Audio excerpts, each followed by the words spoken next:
So today we're going to look at moving the position of the crash cymbal. Now we're all so used to putting it on the 1, we're now going to look at doing it on the and, the E and the A. So it can be a little bit tricky, so you're going to have to be patient with yourselves, and let's give it a go. Moving the crash cymbal away from the 1, so we're going to get out of that habit of going.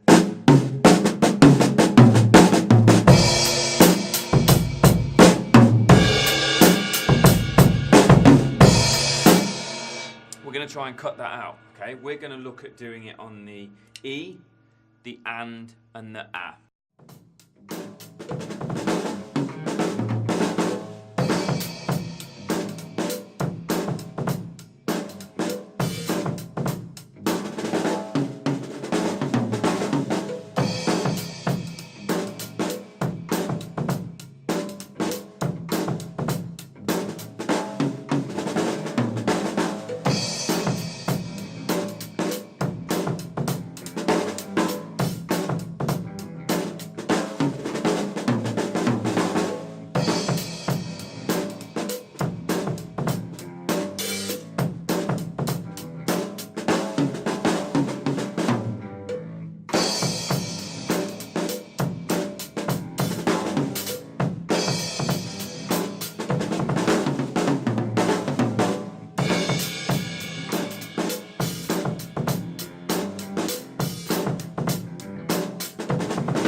We'll try it nice and slowly, and the first one we're going to do is look on the and. Okay, so we'll do a little 1, 2, 3, 4 groove first.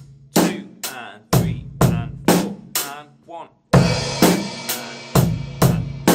and 1 and 2 and 3 and 4 and 1 and 3 and 1 and 3 and 4 and 1. Last one. 1 and 2 and 3 and 4 and 1 and 3 and. Okay, so the things you're likely to find difficult is when you're playing that on the and, the next note is then the snare. You're going 1 and 2 and 3 and 4 and. So again, like everything we do, nice and slow to start with. Get it to the groove, put it to a piece of music. That was around sort of 80 BPM, 70, 80 BPM. Don't need to get it stupidly fast to start with. Then we'll look at doing it with a fill. Okay, so we're just going to do a nice simple 16th note fill as an example, and then we'll go into that. So we're going to go 3, 4, 1 E and 2 E and a E and a 2 E and a 1 and 3 and 1 E and a 2 E and a 3 and a 1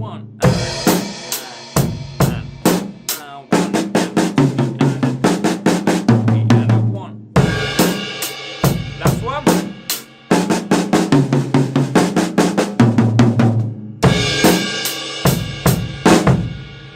Okay, so that's the first bit. Now, as I say, you might have done that before.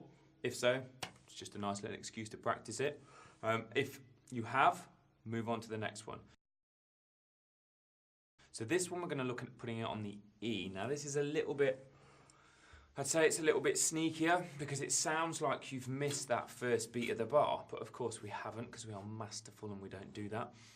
But because it sounds like it, it really pushes the song forward, which is what we want to use this for. You want to use this in that situation where you want to feel like the song's almost speeding up and give the audience something they're not expecting, particularly in like a little funk track or yeah, funk it would sound beautiful with actually. So let's go.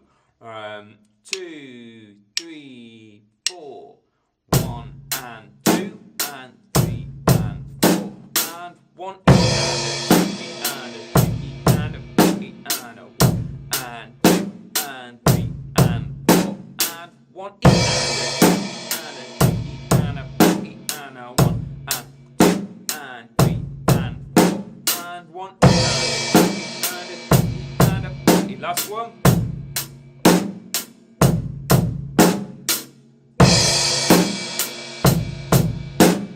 Should just feel that little bit more pushed than doing it on the and. When you're playing it on the and, it seems quite kind of chilled.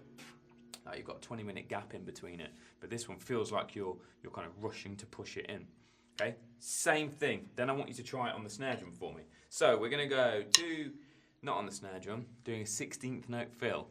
2, 3, 4, 1.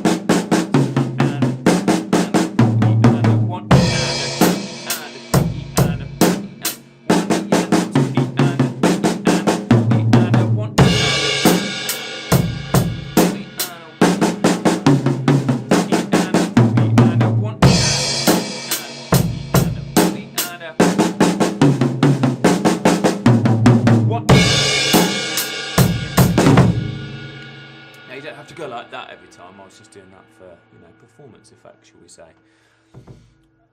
Once you've worked on that one, then we're going to look at putting on the A, okay? There's no guarantee you're going to do this in a week or 2 weeks or however long it is until I see you next, but, give it a good crack and then we can work on it next lesson. So, putting it on the A, we are going to go 1 E and now with this, it's a lot easier if you actually leave out the hi-hat that you would have played on the 2 with the snare drum, okay? You would have gone 1 E and I don't know whether it's a stylistic thing, just going 1 E and leaves you a little bit more space to get over here. You can try it going 1 E and let's hear the difference. 1 E and now without 1 E and I personally think it sounds nicer coming in on the and, but again, practice both, see which you prefer. But for the purposes of this, we'll do it coming in. We're going to miss the hi-hat and we're just going to play the snare on the 2. Okay, so let's try it with me.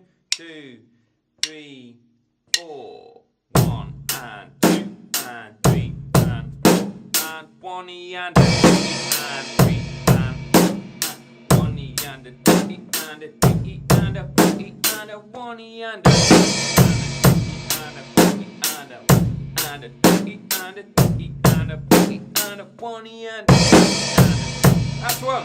No counting.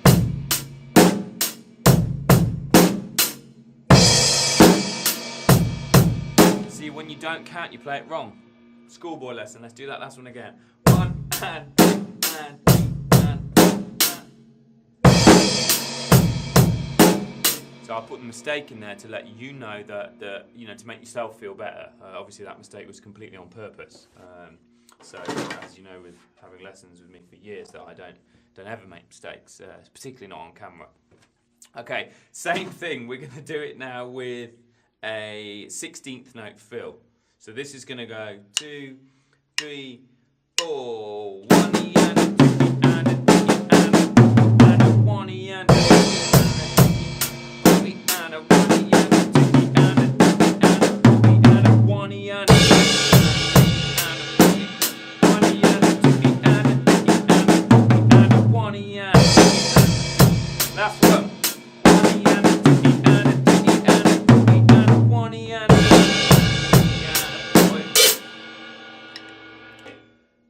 that's your challenge. All of them or one of them. Depends what, how you get on doing it. If you're feeling like, well, this is a walk in the park and they come naturally, then yeah, crack on and do all of them. But it's always better to do one like really, really well, and then we can come on and work on the next. As far as putting them to music, try and find some drumless funk tracks. Just having a sneaky look while we're here. If you type in drum on Spotify, there are some nice drumless tracks that you can go on. There's a funk one. There's some chilled vibes that you could try it to. Just anything that you feel comfortable playing it, but really slow to start with, and crack out that metronome if you can. So, take your time, practice hard, enjoy it. See you in a bit.